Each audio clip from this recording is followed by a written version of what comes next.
Hermanos, muy buenos días. Hoy es agosto 15, lunes del 2022. Y bueno, hoy vamos a continuar con la historia de la Reforma en Ginebra. Habíamos visto que en la última sesión que Calvino regresa a Ginebra por pedido del concilio porque el cardenal Sadoleto escribió una carta en donde él pide, ya que no estaba Calvino, a que regresen a la fe católica, ¿no? A que regresen a la fe católica. Y bueno, el concilio no estuvo en la capacidad de poder responder al cardenal. Entonces, eh, deciden ellos llamar a Calvino para que les ayuden a responder a esta carta. Eh, bueno, Calvino realmente no estaba en la capacidad al principio de poder aceptar tal petición, porque recuerden que él fue eh, expulsado junto con Farel de Ginebra en el año 1538 por asuntos de disciplina, en el sentido de que el concilio no aceptó su plan de orden eclesiástico. Calvino y Farel se frustraron realmente. La reforma ya había empezado 2 años y medio, todo estaba bien, pero tanto el concilio como parte de la ciudad vieron que las medidas de reforma de Calvino eran muy extremas, muy radicales hasta cierto punto. Inclusive aquellos que apoyaron a Calvino lo vieron tal vez muy, hasta cierto punto, tiránico. Entonces le propusieron que sigan el ejemplo de la ciudad vecina de Bern, en donde también eran protestantes, pero que, bueno, no eran tan estrictos como Calvino quería que Ginebra sea. Eh, Realmente Calvino estaba haciendo una labor realmente reformada, pero dentro del aspecto social y político, muchos lo vieron muy estricto. Eh, Querían tal vez algo, mm, eh, diríamos, más adaptable, más adaptable. Pero Calvino y Farel no creyeron así. Ellos estaban seguros, muy seguros que su reforma o el método, el modelo de su reforma era lo más apropiado y que no tenían que tampoco depender de todo lo que hace el modelo de Burnham. Aunque eran protestantes ellos también, Calvino tenía su propia idea en cuanto a cómo reformar la ciudad. Entonces eso causó realmente mucho problema, causó conflicto, al punto en donde le prohibieron a Calvino predicar. Esto obviamente no tuvo buenas consecuencias. Eh, y así fue que Calvino le dieron solamente 3 días para que él ah, abandone la ciudad. Pero él no esperó 3 días. El 23 de abril de 1536, él huye de Ginebra, Farel también. Van a diferentes lugares. Calvino va a Estrasburgo y está ahí por unos 3 años. Y según los informes, Calvino tuvo éxito en Estrasburgo. Realmente hizo ahí lo que quería hacer en Ginebra y le fue bien. Encontró ahí al gran reformador Bucero, quien realmente con Bucero tuvieron buenas relaciones ministeriales de reforma. Realmente Bucero se convirtió en su tutor, le apoyó mucho a Calvino, le ayudó en todo lo que tiene que ver con la congregación y la reforma en la ciudad. Así que todo estaba bien hasta que, bueno, Sadoleto en 1539, ¿no? Presiona a Ginebra, Calvino ya no estaba ahí, obviamente, a que regresen al catolicismo. Entonces, el concilio inmediatamente llamó a Calvino, porque no estaban en la capacidad de responder la carta de un cardenal teológicamente. Nadie más lo podía hacer excepto Calvino. Pero ya saben, Calvino había sido despedido, sacado a la fuerza, o sea, se sintió muy herido porque vieron que su esfuerzo no fue realmente apreciado por el concilio. Así que él dijo que no. Cuando Calvino salió, recuerden que él dijo, nunca más voy a volver. Así dijo. Así que Calvino no había olvidado eso. Él dijo, me trataron mal, eh, prácticamente nos echaron a la calle, nos expulsaron por nada. Nosotros no hicimos nada malo, solamente queríamos nosotros realmente reformar. Y bueno, no hemos sido delincuentes y no apreciaron nuestro esfuerzo, nunca más voy a volver. Farel interfirió, muchas otras personas interfirieron, le decían, hasta le rogaron a Calvino, regresa, ¿no? Pero le dice, ¿cómo voy a regresar? Calvino no, no quiso, estaba totalmente decidido a no regresar. Pero al final Calvino entendió, bueno, eso debe ser un llamado divino. Realmente no me están llamando el concilio, lo que me están llamando es Dios. Entonces, esa idea le reconfortó a Calvino. Ir a Ginebra, regresar, no porque ellos le están pidiendo, sino porque Dios le está mandando. Y en cierto sentido se entiende porque Calvino todavía estaba muy dolido por el maltrato que recibió. Entonces, al menos el pensar de que es llamado de Dios le reconfortó, porque si es llamado de Dios no puede él eh, desobedecer el llamado. Así que regresa. El 13 de septiembre de 1541, él llega y entra a Ginebra. Y créanme de que no estaban tan felices los que estaban en contra de él. Muchos estuvieron muy felices cuando Calvino salió. Entonces inmediatamente corre las noticias en Ginebra y dice, ya viene el francés, ya viene el francés. Dice, ¿cuál francés? Fue Calvino. ¿Cómo que es Calvino? Él se fue hace 3 años. Sí, pero ya regresó. El concilio lo mandó a llamar para responder la carta a Sadoletti y continuó la reforma. Y así fue. Regresó el 13 de septiembre de 1541. ¿Y qué creen? Él no regresó y se puso, bueno, hoy tengo una semana de vacaciones. No, inmediatamente pisa tierra ginebrina y empieza la reforma, como que si no pasó nada. Entonces la gente se quedó sorprendida por la actitud de Calvino. Inclusive el del concilio dijeron, y los 3 años y viene. Pero claro, ya era un Calvino, ya habían pasado 3 años, había madurado como hombre, había madurado como persona, había madurado como reformador, ya se había casado con una viuda bautista, adoptó a sus hijos. O sea, ya Calvino era, diríamos, una persona ya más madura en todo aspecto, ¿no? Intelectual, político, religioso.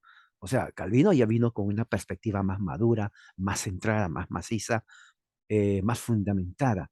Ya sus convicciones inclusive se confirmaron aún más, ya tenía más, diríamos, criterio, ah, técnica, diríamos, cómo lidiar con los políticos del concilio en cuanto a la iglesia, en cuanto a su plan de seguir la reforma en Ginebra. O sea, ya era un diferente Calvino. Tal vez dirían, bueno, pero 3 años no es mucho, pero fue un periodo necesario. Calvino era una persona muy precoz desde hace tiempo. Y bueno, todas estas cosas que pasaron en su vida le hicieron madurar. Recuerde, ya se había casado, ya, no era, ya la vida marital también ayuda a madurar. Entonces, todo eso, lo que vio la política, el destierro y todo, la situación, ya Calvino le abrió más, digamos, su visión. Ya tenía más claro lo que quería hacer. Así que regresa. Entonces, lo que primero que hace, dice aquí, eh, gracias a la influencia de Martín Lutero, ¿no? Retorna a Ginebra en 1540. O sea que Martín Lucero, que era un buen formador también, influyó mucho.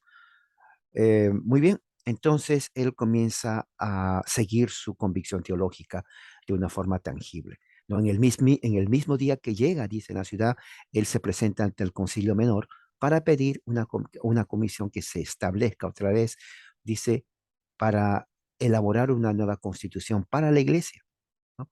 Dentro de la constitución, entonces, hubo varias revisiones a las manos de los magistrados en relación a la primera revisión cuando estaba ahí en 1536. Entonces ya habían pasado prácticamente unos 5 años, entonces vamos a revisar. Eh, La constitución propuesta, dice, fue, tuvieron algunos cambios, ¿no? En la mano de de los magistrados antes de que sea aprobado por la Asamblea General y antes que sea publicado en las ordenanzas eclesiásticas de 1542. Si se dan cuenta, Calvino no perdió el tiempo. Dice aquí también, por si acaso estoy leyendo también del libro del gran historiador, ¿no? Scott Manetz, Calvino y la Compañía de Pastores.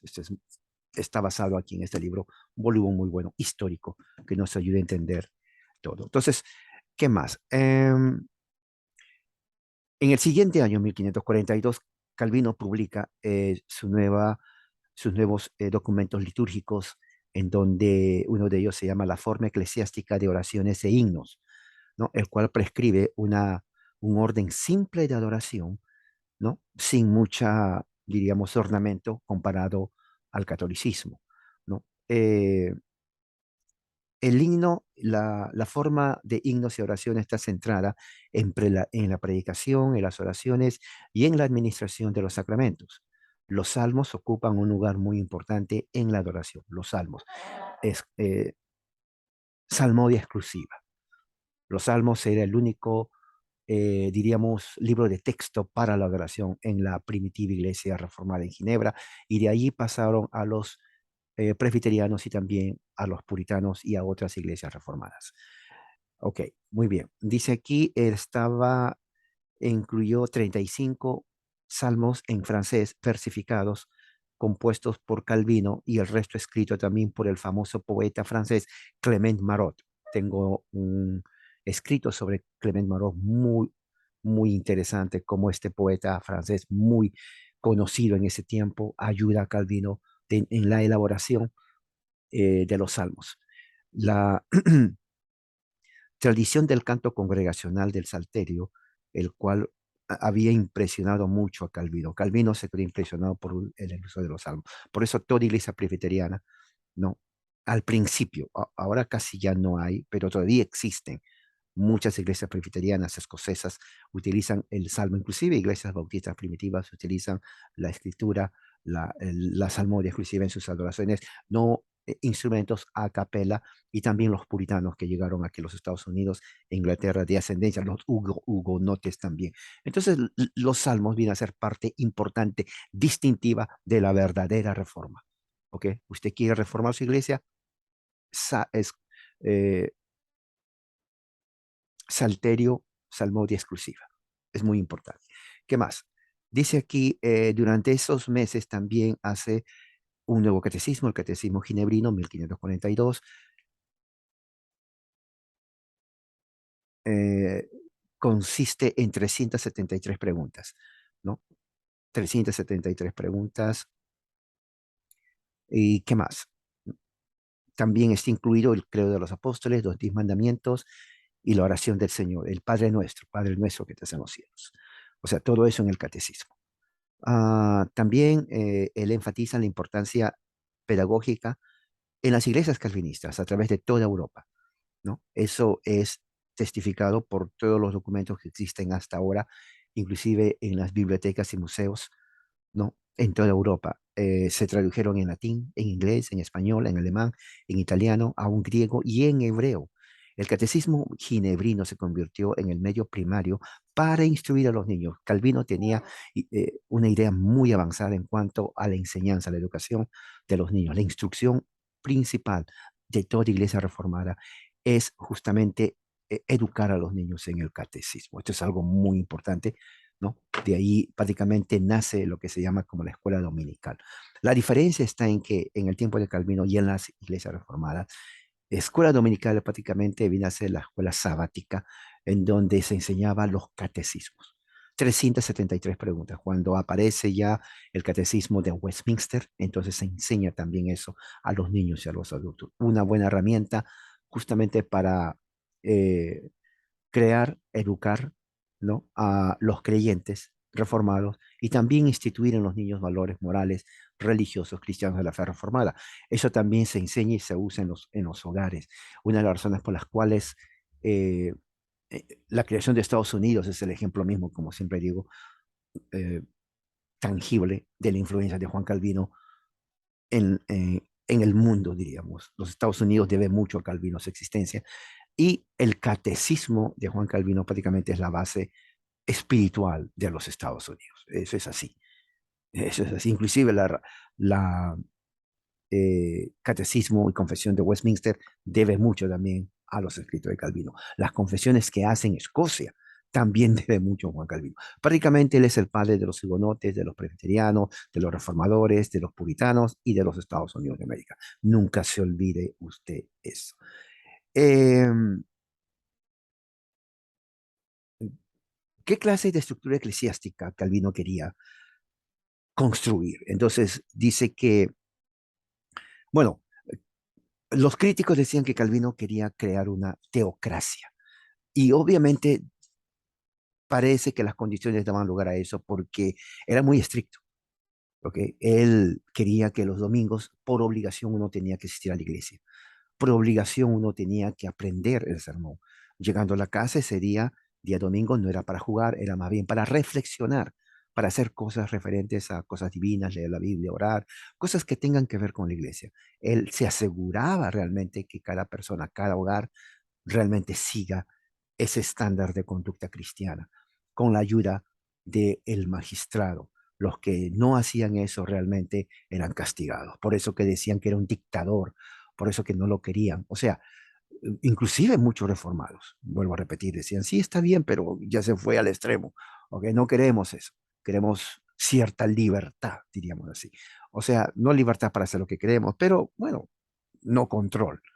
Calvino en su mente no lo veía así. Lo que él veía era que la ciudad sea santa, él quería que los cristianos tomen en serio su fe, su profesión de fe, y no hay ningún documento donde diga que él quería una teocracia, pero sí exactamente lo que él quería es que los cristianos vivan su fe. Tal vez en su mente él no lo observó, no lo procesó de esa manera de que lo que estaba haciendo era una teocracia. ¿Ok? Porque en su afán de que los cristianos de Ginebra sean reformados y reformar, estaba adoptando medidas de que aparentemente no eran malas en el sentido de que él eliminó muchos, él eliminó teatros, vicios, o sea, quería una sociedad sana, pero se olvidó inclusive tal vez de que el hombre por naturaleza es inclinado al mal. Y dentro de ese afán de perfección, siempre va a haber imperfección, porque no estamos en el cielo. Entonces, sus críticos decían, es un tirano, es un déspota, no lo queremos aquí. Los humanistas, los eh, grupos que eran anarquistas de ese tiempo, ¿no? Todos ellos prácticamente querían la muerte de Calvino, lo confrontaron a Calvino, lo insultaban, ¿no? Porque pues no estaban de acuerdo. Número uno, no eran creyentes, para empezar. Y número dos, las medidas de Calvino eran para ellos recontra, súper radicales. Ok. Eh, Dice aquí que el objetivo de Calvino no era que él usara al magistrado o al Estado para reforzar a la iglesia, sino más bien que proteja a la iglesia, ¿no? Que proteja a la iglesia. Y él sabía muy bien, él tenía muy bien el concepto de separación entre iglesia y Estado. ¿Ok?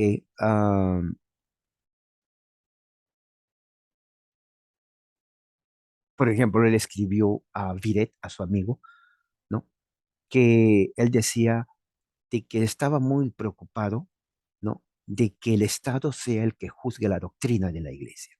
¿Se dan cuenta? O sea, que él sabía los límites del Estado, hasta qué punto pueden ellos eh, interferir en los asuntos de la iglesia. Dice que si permitimos el yugo del Estado de imponer en nosotros esta forma, entonces nosotros ya hemos, dice, traicionado al ministro, al ministerio santo de el pastorado y de la reforma. O sea, Calvino entendía muy bien, sí, hay un lugar del magistrado, pero si permitimos que el magistrado nos dicte qué tenemos que hacer, como sucede, por ejemplo, increíblemente en los países comunistas, China, y Rusia, ¿no? Donde el Estado dicta qué tienen que hacer y si alguien dice algo en contra, una crítica, hay problema. Calvino miró eso y dijo, si dejamos que el Estado dicte qué hacer, qué no hacer, entonces ya hemos traicionado al ministerio santo que tenemos. Por lo tanto, las ordenanzas eclesiásticas prescribieron una comunidad cristiana en el cual las autoridades civiles y religiosas tenían su propia jurisdicción, distinta una de otra, pero sin embargo, apoyándose unas a otras en esferas eh, donde ellas podían colaborar y asistirse uno a otra, como por ejemplo, robo. Robo es un pecado, la ley de Dios prohíbe, dice, no robarás. Si alguien robaba a la iglesia, bueno, lo castigaban espiritualmente, lo podía, no sé, expulsar o algo. Pero también el robo es un delito civil, o sea, un mal a la sociedad. Entonces, el que robaba tenía castigo de la iglesia, pero también tenía castigo del orden civil. En ese caso, el orden civil lo castigaba, no sé, tal vez cárcel, dependiendo de la gravedad del delito. Entonces vemos de que cuando una persona hacía mal, robaba o mataba, no solamente era pecado, pero también era delito, era un crimen. ¿Ok? Entonces recibía castigo eclesiástico y también recibía castigo civil. A eso se refería Calvino, de que hay esferas diferentes, pero nos apoyamos uno a otro. O sea, esa es la idea de Calvino, lo cual era muy metódico, o sea, o sea, se adelantó, o sea, la capacidad de organización y de ver la estructura de la reforma de Calvino. Por eso eh, él fue el verdadero reformador, no fue Lutero. Lutero fue el que abrió, el que protestó contra lo que vio, pero ahí quedó. Calvino fue el reformador, de verdad. Y aunque muchos digan que no, es que no hay otro. Bueno, y cuando digo no hay otro, no es que no hubo otros reformadores, claro que no. Estaba Bucero, estaba Bullinger, estaba Beza, estuvieron mucha cantidad. Pero fue Calvino el que puso la mano de obra. Si bien es cierto, habían otros arquitectos, Calvino entró, agarró los ladrillos y los puso. Él dijo, pongan este ladrillo aquí, pongan arriba, pongan abajo. El cemento fue el que hacía y el que dirigía.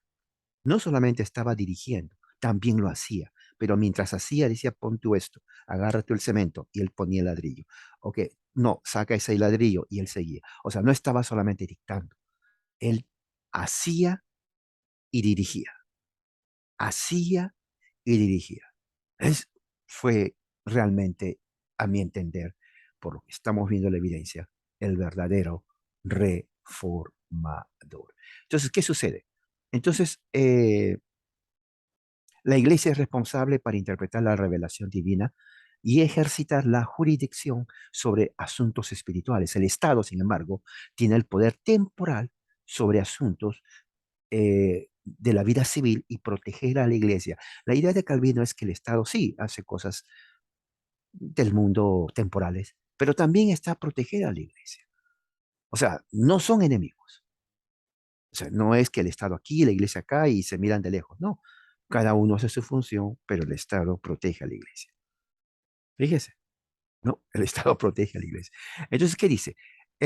¿Por qué? Porque estas dos instituciones fueron instituidas por Dios, el Estado y la Iglesia, ¿no? Y bueno, eh, y son instituciones legítimas siempre y cuando cada uno tiene su límite de acuerdo a Escritura, ¿no?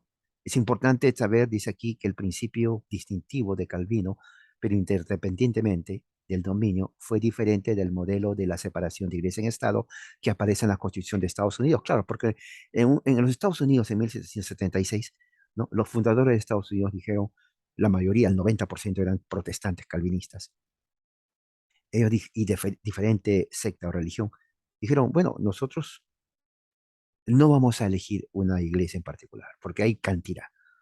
O sea, no vamos a dar a alguien o preferir otra sobre otra, sino todos van a tener la libertad de adorar a Dios de acuerdo a su convicción, a su conciencia, lo cual fue así. Eso no significaba que el gobierno de Estados Unidos era ateo, no, al contrario. Al dar oportunidad a todas las congregaciones, simplemente estaba evidenciando, ¿no?, que el gobierno de Estados Unidos apoyaba la diversidad de culto dentro de las sectas protestantes, ¿ok? Porque había muchas. Entonces no pensaron era justo que, digamos, yo, presbiterianos sobre los demás, no, porque ellos no querían hacer lo que pasó en Europa, donde sí existía eso. Entonces había cierta separación, entonces el Estado, aunque no estaba en contra, quería mantenerse hasta cierto punto neutral, pero no una neutralidad de que no le importa, sino una neutralidad de no interferir con los asuntos de la iglesia, lo cual estaba bien. Calvino dice, sí, está bien, no tiene que interferir, pero no puede ser tampoco muy neutral, decía Calvino. Tiene que apoyar a la iglesia. Pero se entiende por qué la diferencia. En el tiempo de Calvino solamente había una iglesia, la de él. O sea que era más fácil, no había facciones para decir al concilio a cuál voy a apoyar, al de Lutero, no, no había. Había una, era la reforma de Calvino, o sea, no había otra más. Entonces era fácil para el concilio apoyar a Calvino, porque había una nomás. En Estados Unidos, en ese tiempo, no había una, había cantidad de sectas, ¿no? Habían calvinistas, presbiterianas, bautistas, puritanas, metodistas, o sea, había una variedad. Entonces no podía los fundadores de Estados Unidos decir, bueno, vamos a apoyar a esta congregación, porque hubiera causado resentimiento, hubiera causado muy, muy malestar. Entonces mejor no apoyamos a nadie, pero apoyamos a todas. ¿Se dan cuenta? O sea, ¿a qué se refiere? Ok, no vamos a apoyar a alguien sobre otra, pero vamos a apoyar la libertad que ustedes tienen de adorar, lo cual creo que era la más sabia, sinceramente. En el tiempo de Calvino era diferente. Había una. ¿A quién más van a apoyar? Solamente a Calvino. Así que mucha diferencia, se dan cuenta. Entonces, ¿qué más? Bueno, aunque Calvino tenía y sus pastores no poseían una autoridad civil realmente, ellos tenían autoridad moral dentro de Ginebra, debido a su estatura intelectual y su posición social. Y también en el papel crucial desde el púlpito, ¿no? Porque ellos se comunicaban en forma masiva en la indoctrinación también de la doctrina. O sea que ellos no tenían un papel político, pero su influencia era tremenda. Claro, porque todo la ciudad iba a escuchar la misa, no había misa ya, los sermones, iban a recibir los sacramentos. Entonces, Calvino y su equipo de pastores influenciaban mucho en la conciencia de la nación. Muy bien, ¿qué más? Ah, durante ese tiempo, dice el autor que los ministros de Calvino, incluyendo Calvino mismo, eran vistos como profetas públicos y también supervisores morales.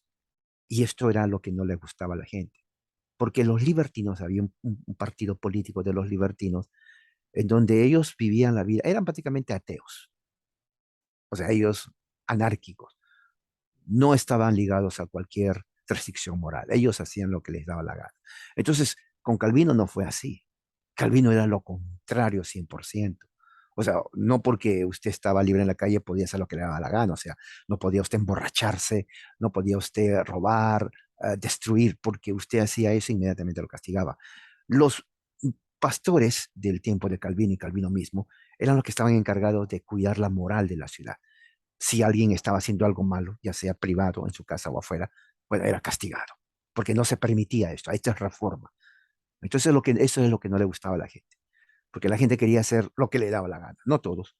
Y esos que querían hacer lo que le daba la gana, decía, pero ¿por qué me tienen que imponer algo que no quiero, algo que no creo? Calvino decía, no me importa que no creas, aquí es la reforma. O sea, Calvino, recuerden, él no hacía concesiones doctrinales. Esto es así y así es, te guste o no. Los demás desafiaban a Calvino. Y aunque Calvino sabía que había gente que lo odiaba, no le importaba. Era un Pablo, así como a Pablo que le odiaban los judíos. Él nunca dijo, bueno, me voy a esconder en Jerusalén por un año. Nunca dijo eso. Él seguía, después que era golpeado, seguía viajando. Bueno, algo así con Calvino. No le importó que la gente o los libertinos u otros más le maldigan o quieran matarlo, porque lo amenazaron de muerte. Y decía, no importa, yo soy pastor, yo soy el encargado de la ciudad, tengo aquí mi equipo, vamos a reformar, les guste o no. Entonces, uno de los ejemplos claros, por ejemplo, es el, la ejecución de Cerveto. ¿Entiendes? La ejecución de Cerveto fue, este tema lo vamos a hablar más adelante, no quiero tocarlo ahorita, pero ese es un ejemplo, por ejemplo, en cuanto al ejercicio civil de los magistrados y también de la influencia de Calvino como líder religioso de ese tiempo. Entonces, todo eso prácticamente es lo que nos da un panorama de lo que sucedió en ese tiempo de la Reforma. Cuando Calvino regresa, entonces él enseña también acerca de la pluralidad de los ministros, ¿no? De ahí sale el concepto del presbiterianismo. Presbiterianismo es una palabra griega que significa ancianos, presbútero. Entonces Calvino creía no en un pastor, sino en varios, pluralidad de pastores. Significa ancianos, ancianos significa presbítero. De ahí nace el concepto del gobierno presbiteriano que John Knox lleva a Escocia 60 años después.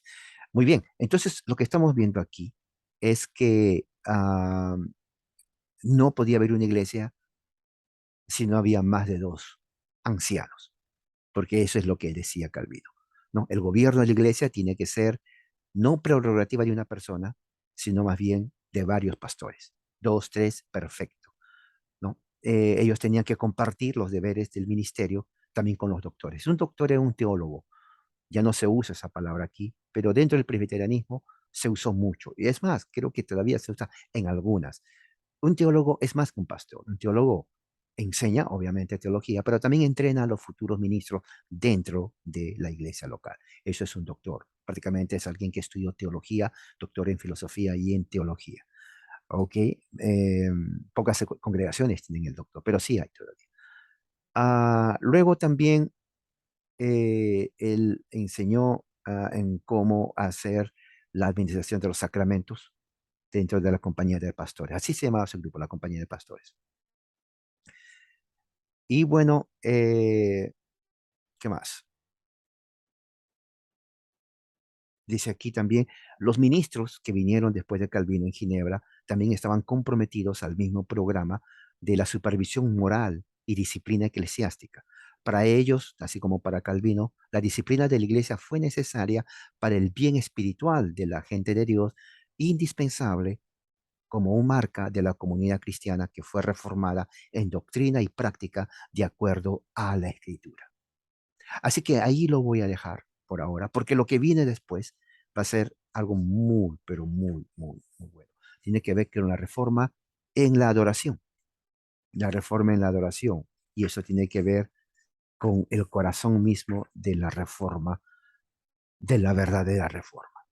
Así que hermanos, lo dejamos aquí, vamos a continuar más adelante y que la gracia del Señor sea con todos ustedes. Amén.